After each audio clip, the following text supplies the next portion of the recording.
तर मंडळी, जय महाराष्ट्र. स्वागत आहे तुमचं आपल्या लोकप्रिय यूट्यूब चॅनलवरती. योजना करू या लोकप्रिय यूट्यूब चॅनलवरती.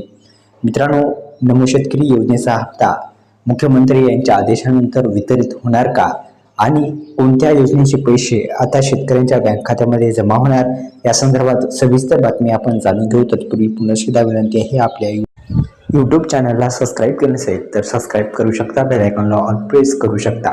तर मित्रांनो, नमो शेतकरी योजनेच्या माध्यमातून आतापर्यंत शेतकरी बांधवांना जे हप्ते आहेत ते हप्ते टाकण्यात आलेले आहेत. येणारा जो हप्ता आहे तो आता वितरित होणार आहे आणि लवकरात लवकर शेतकऱ्यांच्या बँक खात्यामध्ये जो आहे तो वितरित होणार आहे. निश्चित मित्रांनो, नमो शेतकरी योजनेच्या माध्यमातून आतापर्यंत शेतकऱ्यांच्या बँक खात्यामध्ये जे पैसे आहेत ते टाकण्यात आलेले आहेत. तर मित्रांनो, आपण अधिकृत वेबसाईटवर आहोत. अधिकृत वेबसाईट आहे, आपण पाहू शकता स्क्रीनवर. ही अधिकृत वेबसाईट देण्यात आलेली आहे.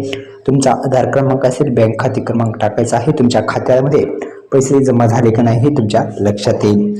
तर मित्रांनो, खाली स्क्रोल केल्याच्या नंतर खरंच या 10 जिल्ह्यामध्ये हप्ता जो आहे तो वितरित होणार आहे का, संपूर्ण माहिती जाणून घेऊ. मित्रांनो, नमो शेतकरी महासन्मान निधी योजनेबद्दल काही अपडेट आहेत, आपण पाहूत. 5वा हप्ता हा कधी मिळाला तर 5 नोव्हेंबर 2024 मध्ये वितरित करण्यात आलेला आहे.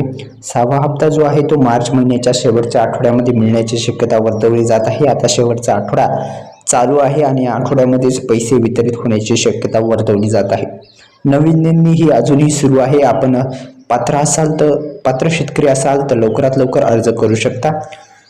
निकष काय आहेत या संदर्भात सुद्धा थोडीशी माहिती घेऊ. तर नमो शेतकरी महासन्मान निधी योजनेचा 6वा हप्ता कधी मिळेल याबाबत अधिकृत घोषणा जी आहे ती आता लवकरात लवकर होणार आहे, अशी मुख्यमंत्र्यांची घोषणा आहे. लवकरात लवकर हप्ता जो आहे तो आता वितरित होण्याची शक्यता वर्तवली जात आहे.